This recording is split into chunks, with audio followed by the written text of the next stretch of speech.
Hello, you've tuned to this week's episode of Next Steps Forward, and I'm your host, Chris Meek. As always, it's a pleasure to have you with us. Our focus is on personal empowerment, a commitment to well-being, and the motivation to achieve more than you ever thought possible. And we have another outstanding guest this week. After years of guiding the relationship between the United States and India, Sanjay Puri has become a leading advocate guiding the conversation on how to regulate artificial intelligence. Through his weekly podcast, Regulating AI, Sanjay speaks with world leaders about the difficult question of how do we regulate AI without killing innovation. Sanjay is the founder and chairman of AutoNebula, an investment firm focused on connected transport startups that bridge the gap between the United States and India. He has served as the chairman of the United States Indian Political Action Committee for 21 years, and he is the co-founder of Excel 360, a business accelerator that drives the growth and increases the enterprise value of small and mid-sized federal contractors. Sanjay Puri, welcome to Next Steps Forward. Thank you, Chris. Really pleasure to be here. We've been trying to schedule this for a while, so I really appreciate your time and your schedule. I know how busy you are, so thank you for being here. Sanjay, you've built a remarkable career at the intersection of technology, entrepreneurship, and global business. If you had to pinpoint one moment or decision that set your journey in motion, what would that be? Life is made up of a lot of moments, Chris. I think one moment, if I were to say, was when I had graduated from my master's. I was doing my PhD, and for my thesis, I was building a system to diagnose patients who have Alzheimer's. My PhD was in expert systems AI. And I think at that moment, it really struck me that the power of technology that could really serve as a value creator for a lot of people.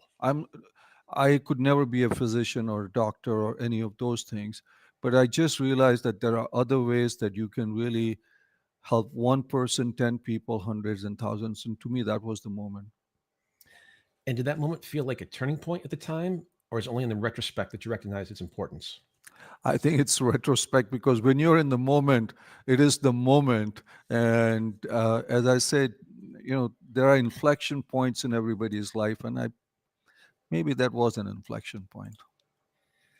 Was entrepreneurship something you always knew you wanted, or did it evolve over time? So, Chris, my dad was an entrepreneur.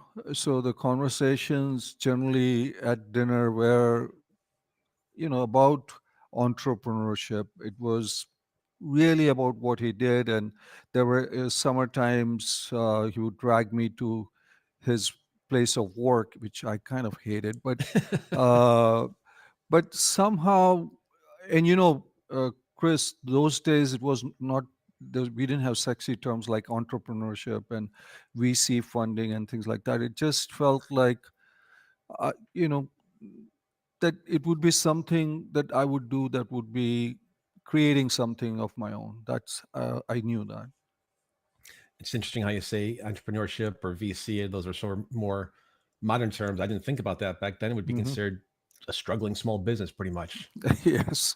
And the key word is struggling. What was your first entrepreneurial challenge? There were so many, but if I were to really think of one, Chris, and as I said, at that time, there was no VC funding and stuff like that. So it was really money. So I said, how do I solve that problem? I said, okay, I won't take a salary myself. So that's partly solved. But then what about the others? So I think my biggest challenge was to convince others not to take a salary. So that was my first entrepreneurial challenge. Nobody in my MBA courses had ever taught me anything about that, but it was something I had to do. So how do you do that? I mean, we've heard about all these successful startups like Microsoft, Apple, Dell. They don't do it. They're living in their garage and using tin cans, whatever scrap pieces they have. But how do you convince people that they're part of something bigger and to invest in it now for rewards later on?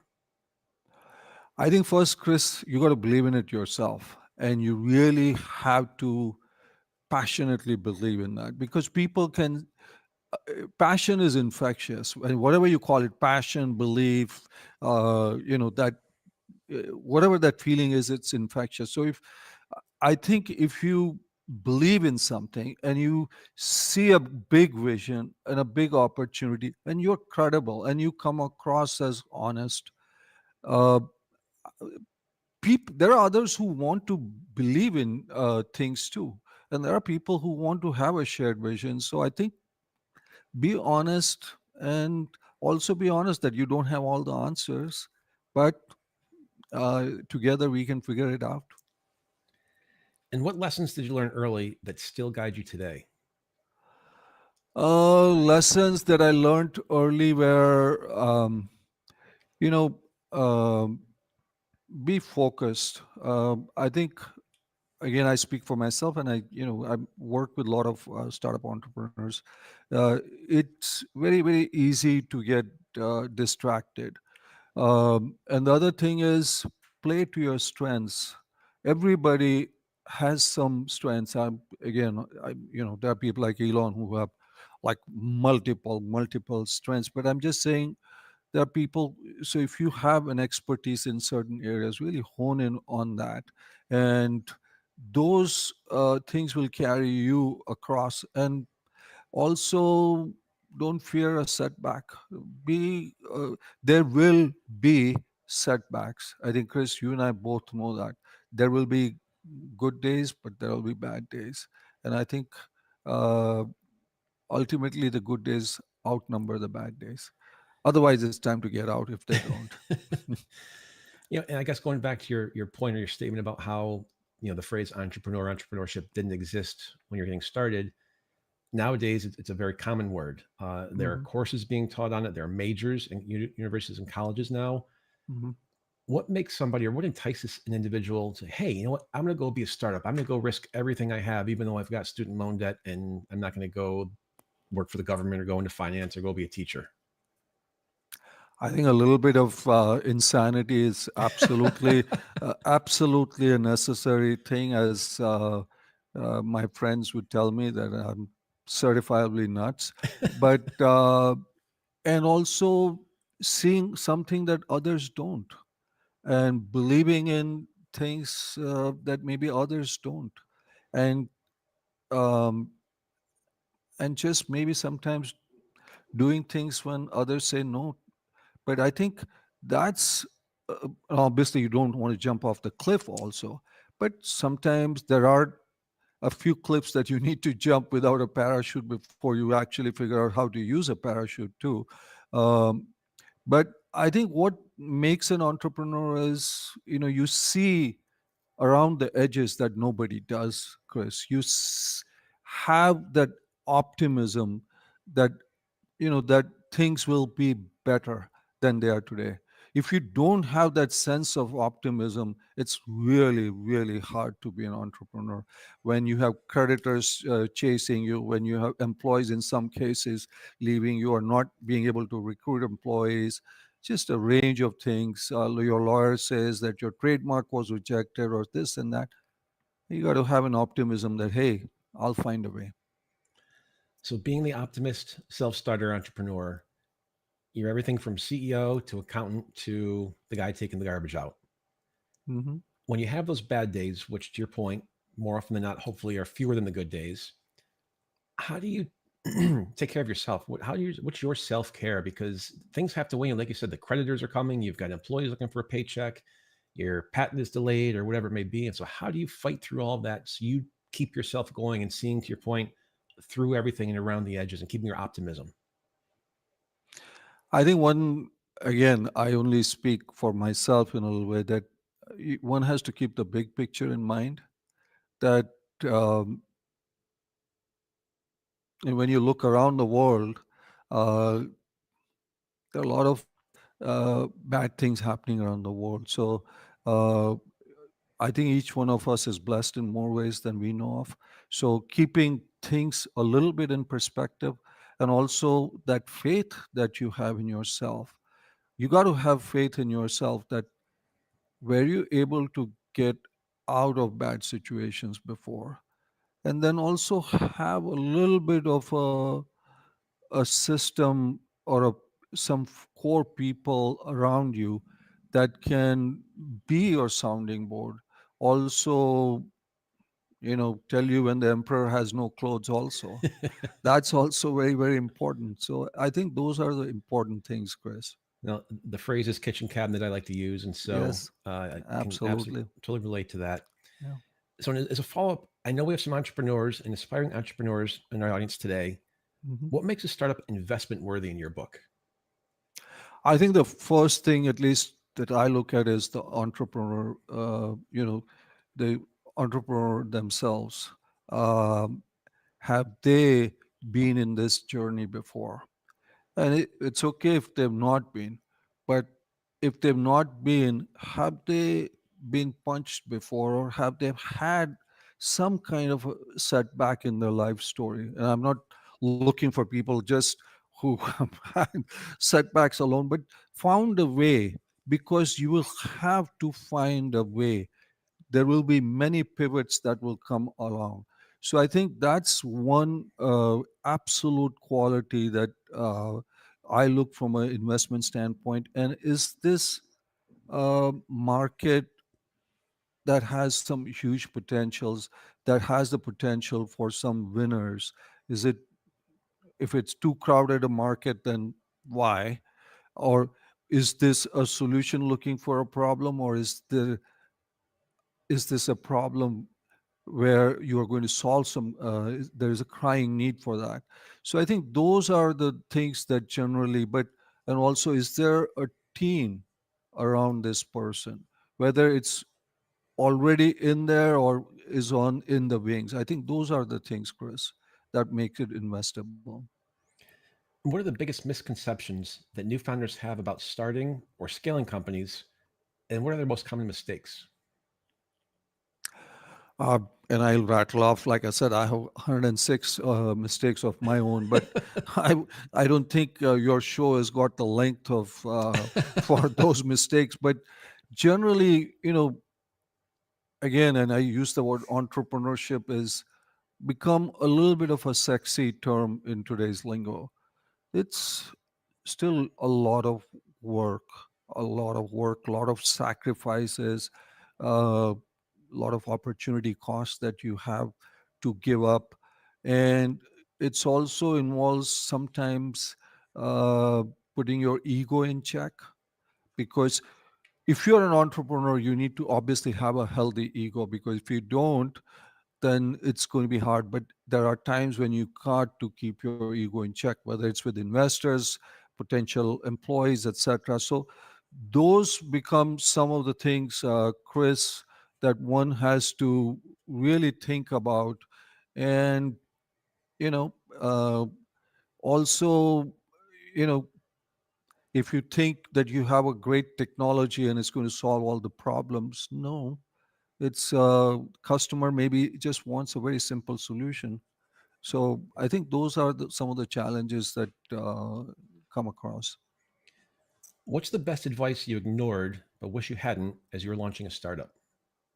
Again, there are many such, Chris, but I would say, one of the things that I had advised was focus, and focus on the core problem that you're trying to solve. I got carried away with, and this I see with a lot of entrepreneurs. You always look at the next shiny object, and it's the next shiny object syndrome I always see with entrepreneurs, and I've seen it with myself also. Hey, if it's AI, then everybody is chasing AI. If it was metaverse, everybody is chasing metaverse. If on and on and on. Now if it's agentic AI, it's everybody is chasing it. And I'm not saying there is not huge, there are trillion-dollar opportunities, but there are trillion companies chasing those trillion-dollar opportunities. Where is your niche? Stick to that niche. Maybe it might not be the latest and the greatest and the sexiest thing, but heck, man, if it's got big client base, if your clients need it, you have the subject matter expertise. And that's the one of the things with entrepreneurs. Do they have domain knowledge? You ask me, what do I look at entrepreneurs? Do they have domain knowledge in what the problem they're trying to solve? If you have that domain knowledge, then go for that. That's what I would say, Chris. Well, I like how you said for people to stay in their niche. because you can't be all things to all people. Yeah, I've been there. Number 104 out of the 106. Yeah. Sanjay, if you could go back and give your younger self one piece of advice, what would that be? One piece of advice, I think it would be that hire, people always say hire people smarter than you.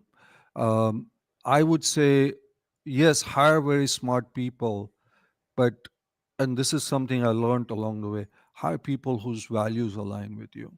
Because most people forget, even in this time of remote work and stuff like that, if you're in an early stage company, a startup, or whatever you want to call it, you're going to spend a lot of time with your co-founders or your early stage employees, and if their values don't align, it is going to lead to bad results. Because you can teach somebody Python, you can teach somebody, you know many different things. Obviously there's some foundational skills that people need to have, but your value alignment is either there or not there, and your the chemistry that you have, but the value alignment is, to me, is critical. Because what happens is those shiny resumes and CVs with those fantastic backgrounds, people really tend to overlook the EQ, they tend to overlook the values, and especially the values, because you, Chris, have a certain value set that aligns with you, and it's very hard to change that. So you need people who kind of align that. So that to me is was something I need. You mentioned at the beginning of the show how you would go to work with your father begrudgingly. What inspired you to become an entrepreneur, knowing what your thoughts were at that point, and then specifically in the tech space? I want to be clear about begrudging. My dad used to have a chemicals and a paint business, and I hated the smell.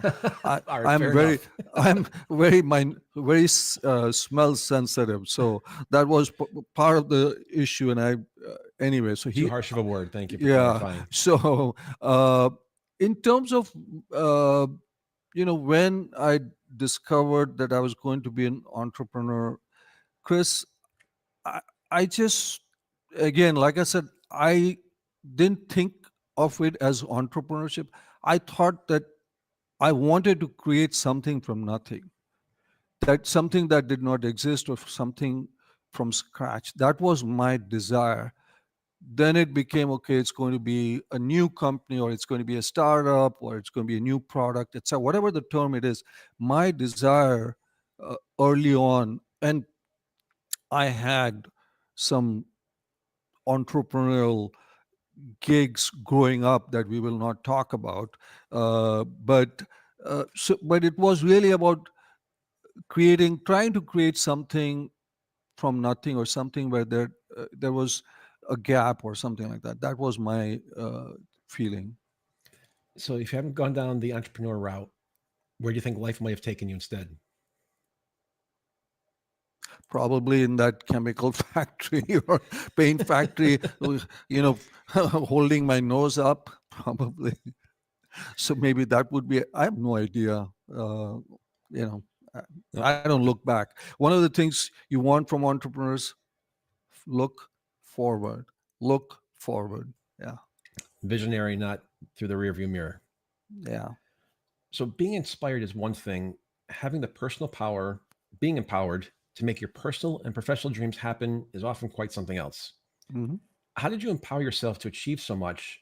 And what was your first step to personal empowerment? You know, Again, how did I, empower myself? You know, that's, personal empowerment, Chris, is first, you kind of have to have a personal mission statement. And to me, one of the things that I always believe in is, um, if you treat people the way you want to be treated, and you build bridges with people, I think that really is a very empowering thing, because ultimately it is really people, and you need teams, you need people around you. No matter, today we are in the world of technology, AI, agents, etc. There's still people who really need that. And so, I had to create my own personal mission statement. And that was really about treating people the way I wanted to be treated, and also building bridges, that would, you know, uh, create relationships. And to me, that's very, very important. I love you talking about building bridges. Could be much longer and harder to build a bridge than to burn one, but Yeah, but but they last longer. absolutely, last a lot longer. And remember, sometimes you might burn the bridge, but you might have to go back to that bridge at times, and that happens a lot in life. And to that point, one thing I've found as I've gotten older in my industry, the older you get, the smaller the world gets. Hmm. And so, yeah, you're better off building, not burning. Yep, absolutely. What inner qualities have mattered most to you when it came to turning ideas into reality? Um, I think for me, being curious, Chris, I think is something. I'm just a very curious person, and not just about a specific thing. It's not about technology. It's about politics. It's about policy. It's about the world. I think that is really very, very important. And then that ability to be resilient, because there are going to be good times and bad times. Uh, so how do you go through that? And you know curiosity, the ability to be resilient, and again being optimistic. I think that um, those are things that matter to me most. And I love you and I have had a handful of conversations on politics, on policy, on technology and business. And so, to your earlier point, sort of birds of a feather, if you will, get connected and they build a bridge together. And so, again, your earlier statement as well, get people with core values around you, and life gets a bit easier. Hmm. There will still be challenges, but at least you're not walking through those challenges by yourself. And so, I really appreciate you being reflective in that sense. Yep. Absolutely. And maybe to that Absolutely. point, looking back over your career, what have you learned about taking ownership of your own path, and especially when that road isn't clear? you know I would say, when the road is not clear and taking you one has to you have to embrace a little bit of uncertainty, and you have to break things down into shorter steps, uh, because and then make adjustments. So I would say is, I don't mind uncertainty. In fact, sometimes it's good to embrace a little bit of uncertainty or ambiguity, and then embrace the journey, and then break it down into smaller pieces, because sometimes it seems like a exceptionally long road, but if you break it down, and then I think the results do come, Chris. It's the old saying, how to eat a whale, one bite at a time. One bite at a time. That's true. But you'll be eating for a while. Yes, you will. Sanjay, who were your mentors, role models, and influences that helped guide you early on? You know, uh, Family is a big thing. So, again, my dad, again, I saw him do a lot of things. He made a lot of mistakes too. But I think that role model part of him, and learning from the things he did right and some of the things he didn't do right. My mom was a big, big role model for me, because uh, Chris, what she was able to do in her time, when you know probably she didn't have as many opportunities as, let's say, a man would have had. But what she did, I think the things, whatever little I have in terms of the ability to be optimistic, to be fearless in face of uncertainty, I really learned from her. And the ability to really build relationships, and building relationships not with just with your peers, but across the spectrum and across different fields, because I think that becomes very, very important. So to me, my parents have really been a big, big role model for me. And it's interesting. I know it was the same for me with my mother, but I didn't realize it until much later in life. And so, there's a few regrets there in terms of not realizing or acknowledging it, Me too. learning it at that point. So I Me absolutely too. understand that. After someone becomes as accomplished as you are, do you still have or need mentors? I think you need mentors all throughout your life. And mentors, Chris, they come in all shapes, size, and at points in life. I continually seek out mentors, uh, and they can be direct, indirect mentors, people either I've worked with, people who work with me sometimes, they are mentors to me. And the startups that I get engaged in. I mean, there's a reason why I'm engaged with startups, because I mean, I learn a lot from them. And sometimes you learn from the people who you're mentoring too. Your mentees, in many, many ways, end up being your mentors. So I would say is uh, keep an open mind throughout your life journey. They'll teach you along the way, whether it is your spiritual guide, whether it is your business person, whether it is somebody in your family. I think there is one has to have the ability to absorb and take incoming, and sometimes take incoming criticism too, because that's very hard, especially as you grow older. But it helps you a lot. My kids criticize me all the time. It's getting harder and harder as I get older. So I can relate to that too. Yeah. And the other side of mentorship in your field involves helping the next generation of leaders and innovators reach their full potential. Mhm. What qualities do you look for in someone you're going to mentor as you're deciding whether you're going to invest your finite and very valuable time in them? Uh, you know, Chris, the same things that I talk, are they coachable? Um, and are they going to take action ultimately? Am I just, are we going to have a session with them that, okay, great advice? Are they going to act on some of the things? I'm not expecting them to act on everything, but heck, man, I'm not there just to talk and talk. Well, if it is just a yapping session, I have no issue. But if it's a mentoring session, then maybe they act on some of the things we have jointly discussed. And again, there has to be some alignment of values too, because if um, I'm my north star is here, and if their north star is different, then maybe that won't work.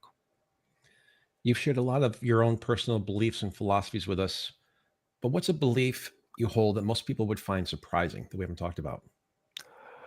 What's a belief that I hold that people would find surprising? I haven't heard any yet. I would say, Chris, that um, you we are living in the world of incredible technology, and I'm a entrepreneur at the core. Um, I believe that technology innovation really is changing society, whether it's from in personalized medicine, uh, education, you name it, farming, etc. But everything has to have some kind of guardrails. And we have social media as a great experiment that has had a lot of challenges, especially for our young people. So I really believe, and that's, when I have this organization called Regulating AI, the idea is not to uh, kill innovation. The idea is to innovate.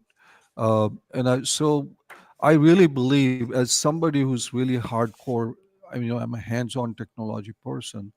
I really believe that we can do amazing things this in our lifetime. I really believe every disease will be cured uh, in our lifetime because of technology and so many other things. But we just need some guardrails, and we owe it to our children and their children, etc. Because when you look at social media, and I see this just across the board, in terms of you know the breaking up of the human connection, or and so many other things, the peer pressure it causes on young people, etc. I just think there could be more significant consequences. So I don't know if that helps. No, absolutely. What technologies or industries are you most excited about right now? And then what do you expect to do in those areas? So there are, I mean, as I said, it takes very little for me to get excited. I get excited about a lot, a lot of things, Chris. So, but you know, I'm very excited about space technology because I really, really believe uh, the combination of space and AI is going to be incredible in terms of um, whether it is using space technology um, with GIS and all kinds of other things uh, for predicting climate, for farming, for natural disasters, and so many other things. I'm very excited about the use of robotics and AI because you're going to see, not in the too distant future, humanoids in large volumes of numbers, uh, humanoids that would help seniors who have mobility issues, humanoids who would help disabled, and humanoids who solve labor challenges that we have. Very interested and excited about you know uh, personalized and precision health and drug discovery using AI, so many different molecules, uh, using AI to expedite clinical trials, personalized education. And you and I have talked a little bit about this because, Chris, you probably are stronger in so many subjects, whether it's bio or physics or math. I might be, weak in some of those, but you are still being taught the same things as I am, which it's like, if you're diabetic and I've got high cholesterol, we should be kind of taking different medicines. So personalized medicine, the access to um, healthcare around the world today, you can have a GP, a general practitioner, on your phone anywhere in the world. And think about people in inner cities or farming communities where doctors do not want to go in and practice. So those are things, and I can just, like I said, rattle off. But that the use of innovation to solve so many of our problems, I think that's what gets me excited. So I mentioned earlier in the show, you have a podcast, Regulating AI. Hmm. You just talked about how AI is reshaping workplaces, industries, entire economies right now. Hmm. You said how excited you are about it, as am I, and a Hmm. lot of us are. And perhaps though they're making us quite nervous about AI. What do you think Hmm. people are getting wrong about artificial intelligence? Well, what people are getting wrong about artificial intelligence is that it is basically, Chris, uh, obviously it's a foundational technology. And it's just, when you look at um, foundational technologies like the internet and things of that nature, uh, what people are getting, so it's like the internet, or it's like electricity, etc. There are people who think it's going to solve all the problems in the world with AGI and everything else. And there are people who think it's going to take over the world. And I have a feeling that the answer might actually be somewhere uh, in between, or maybe neither of them might be the right answer. So I would say is uh, the challenge is where AI gets too hyped up, or people get too paranoid, about AI. I think that's my biggest thing regarding AI. That let's keep the perspective, but it is it is transformational technologies, as I've told you, and probably one of the most consequential technologies, at least in my lifetime, that I've seen. There have been several articles written lately about how students, whether it be in high school or college, are using AI to help do their math problems, write their essays. Hmm. There's an article, it was either on Friday or Saturday in the Wall Street Journal about, I grew up with these, the Blue Book. Hmm. They're bringing back the Blue Book. So it's going to be an in person test. You have to do the writing there. There's nothing online. And so I love that. We're going back to old school Hmm. teaching methods, which is long overdue. You've talked a lot about where you see AI helping us. Hmm. Where's artificial intelligence headed in terms of 5 years, 10 years? And then what's it going to be able to do after that? Um, I think 5 years, 10 years, we will stop talking about AI because it'll be completely immersed in what we do. I don't think we talk about electricity. I don't think we, because the lights here. I mean, we just take it for granted. We don't talk about the internet per se, because you and I are connected to the internet, because everything that we do is going to be completely woven in, whether you search for something, whether you get something on your work, on everything else. um, it's it is There will not be any industry or any activity in our life that will not have some element of whatever you call that, artificial intelligence, generative AI, whatever it is, but some form of that. And you're going to have access to so much productivity.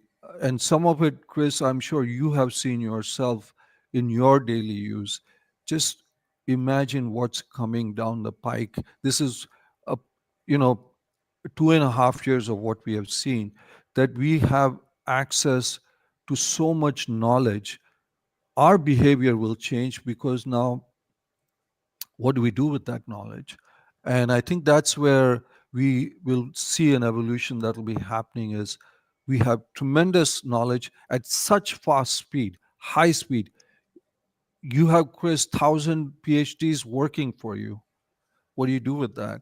Or you have the best medical surgeons from Mayo Clinic advising you. What do you do with that? So it is now just going to be a given that I have all that access, information, tools available to me. Where is life going to be? Is it going to give us more free time, more time to actually interact with each other? Because we lost some of that, because we were all running towards making things happen. We were running and spending hour and a half in traffic if you're in Washington D.C., etc. Maybe we don't need to do that. So again, that's the optimistic in me, saying that hopefully things will be a lot for the better, Chris. Whether it's in healthcare, medicine, farming, you name it, manufacturing, oil and gas. Uh, Hopefully, we're going to see some really good things happening for us. We've been talking about technology and what people need to know about it. Let's shift gears for a minute if we can. Hmm. Let's talk about India. Okay. Most Americans might be able to find India on a globe, but probably don't have a depth of knowledge about the country. What Hmm. are some misconceptions about India that you'd like to see corrected? And what do Americans need to know about modern India and its future? What would I like to see? The conceptions have changed over time. So I'll just give you, since you talked about a globe, I'm very fond of globes. So uh, I sit with a globe next to me, and I have I have a huge map behind me, because it tells me all the places I still want to see. Again, birds of a feather. There's my globe Yes, and the yeah, map behind. yes, and I have a map behind too. So many places to see, so many cultures to learn from. So, Chris, India is a country of 1.4 billion people. It's the most populated country in the world. Um, there is a fairly large English speaking population in that country. Um, it's also country where education is put at a premium, where every parent's dream is that the child absolutely has to have a college degree. Now, whether that translates into jobs or things like that, we don't know. But one of the misconceptions is that when you look at India, there are many, many parts of India. So when you go from one state to another, there are 26 states and other union territories. Chris, it's almost like going from one country to another, because in many cases the language, the food, the culture is very, very different. Uh, and so I think that's one. So there is many parts of that. Yes, there is one India, and it's a very, very young country, Chris. There's about think about it, less than about 60% of the population is below the age of 30. So do the math, 1.4 billion times 6, so you've got about 800 million people below it. So from a working age demographic, they have an immense advantage. Obviously, that needs to be put to work, because these people need jobs. So I think, and it's the largest digital economy, because now smartphones are everywhere. It's the largest smartphone market. It's the largest financial, in the sense everybody pays through smartphones, etc. So, but still, there is a lot of income inequality, but a lot of progress has still been made. And um, so I would say those are some of the key things. It's a democracy, uh, and the values, in many cases, it's got a rule of law, democracy, freedom of press, a strong judiciary system. So they kind of align pretty well. Um, so I don't know if that helps. Nope, that's very helpful. Thank you. Mhm. How would you describe the current state of US India relations, and where do you see the biggest opportunities for collaboration between the two over the next decade? Chris, I think the US India relations are very strong. I mean, when you look, and it doesn't matter who's the president or who's going to be the prime minister in India, because now the trajectory is defined by uh, the values. There is a value set that comes together. And also, it is strategic for the United States that India sits in that region, which is, it sits next to China, and it's a democracy. It also happens to be a very growing market. It's one of the fastest growing economies in the world. I think it's now the fifth largest economy in the world. So uh, the trajectory is very good. There is a large Indian American population in the United States that really wants strong ties between these two countries, for a reason, because there is a value set synergy between two countries. So, and it will not matter who's the president here, who's the prime minister. I think the relationships will continue to grow. So, we mentioned you do two podcasts. As a key advocate for US and India relations, you're also the host of the Indianness podcast. Mhm. You use that platform to speak to and share the stories of high performing Indians and Indian Americans. Who have been some of your favorite people to feature, and what makes those people stand out in your mind? Oh, there's so many of them. I mean, I would say all of them. It's like picking children. Uh, Chris, I started the podcast because everybody used to ask me, hey, how come Indians are so successful? I said, let me ask the people who are successful what is their secret sauce. So that was, and it really became,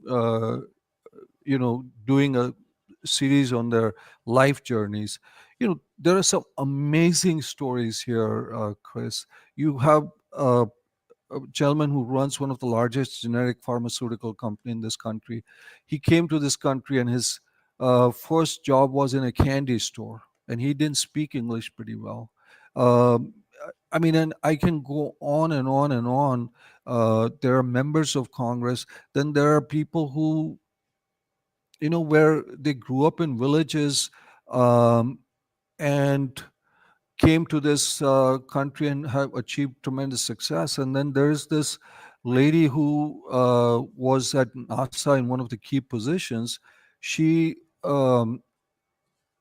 used to work in her father's motel growing up, and she wanted to become an astronaut, and she came very close to becoming an astronaut, but uh, she had she was pregnant during that time, and for those reasons she could not, but she ended up running the Mars program at NASA. So from uh, changing sheets in the motel to having the setback of not being able to be an astronaut but to running the Mars program. There's some incredible stories of a kid who got bullied when he came over to New Jersey and he was asked to change his name because it couldn't be pronounced. He ended up becoming the head of the dean of the medical school. He's currently the dean of medical school at Brown, and he became the head of COVID during President Biden. So, kid who was told to change his name. He says every time I used to walk into the White House, it reminded me the greatness of this country. So India, it's about Indianness, but it's also about the opportunities and the greatness of the United States of America, because it really welcomes everybody who has a desire. It doesn't matter what, who, and where you're from. And where can people find that podcast? They can go to indianness.org. See, there's a sales plug. I totally get one in for you. Of course. Thank you, Chris. Thank you. Sanjay, clearly starting and leading businesses and motivating people are passions of yours. Mm-hmm. Outside of work, what energizes you? Outside of work, what energizes me? I don't have a great golf game, so I have a lot of friends who have great golf games, and every year I make a resolution, except this year because I gave up on resolutions, that I'm going to improve my golf game, and I have unfortunately bought some expensive tools. And I think this is an entrepreneurial lesson. It is not the tools, it's your foundational. If you put in the time, if you put in the effort, then your game will get better. And also, my friends tell me that you play with better players. And that's also an entrepreneurial lesson. Surround yourself with people who, in some cases, are more talented than you. So, uh, I try a little bit of golf, not too well. I love to travel because you saw the globe that you and I have. It's really an education for me. It's really an education to learn about people, to learn about cultures, the values. Um, so those are some of the passions I have. And if people remember one thing about your journey, what would you want it to be? One thing about my journey, I would say only possible in the United States of America. That would be the one thing I would say about my journey. Well, that's a great way to end the show. Yeah. Thank you, Chris. Thanks for having me. I really appreciate Sanjay it. Puri, thank you so much for being here. It was a lot of fun. I'm glad we were able to connect. And thank you to our audience, which now includes people in more than 50 countries, for joining us for another episode of Next Steps Forward. I'm Chris Meek. For more details on upcoming shows and guests, please follow me on Facebook at facebook.com/Chris Meek Public Figure and on X at Chris Meek_USA. We'll be back next Tuesday, same time, same place, with another leader from the world of business, politics, public policy, sports, or entertainment. Until then,